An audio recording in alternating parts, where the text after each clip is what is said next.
সম্মানিত চার পার্লামেন্ট সদস্যবৃন্দ, শিক্ষা ও সুশাসন বিষয়ক সপ্তম চার পার্লামেন্ট অধিবেশনে আপনাদের স্বাগত। আমরা অধিবেশন শুরু করতে যাচ্ছি।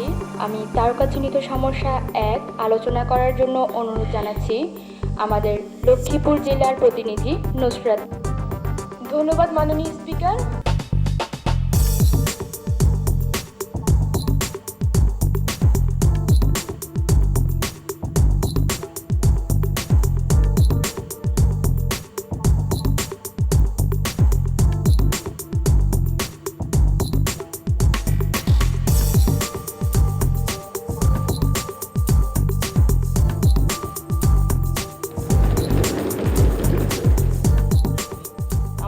আশারবাণী হলো আমাদের সদ্যঘোষিত শিক্ষানীতিতে বলা হয়েছে যে এ ব্যাপারে সরকার দ্রুত পদক্ষেপ নেবে, কিন্তু সরকার কি পদক্ষেপ গ্রহণ করবেন এবং কখন গ্রহণ করবেন এ ব্যাপারে আমি মাননীয় মন্ত্রী মহোদয়ের সদয় দৃষ্টি আকর্ষণ করছি।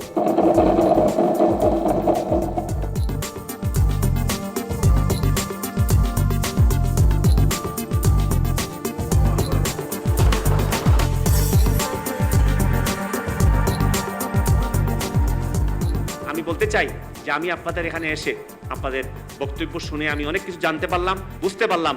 আমি জোর দিয়ে বলছি, আমি আপনাদের কাছ থেকে অনেক কিছু শিখেও গেলাম।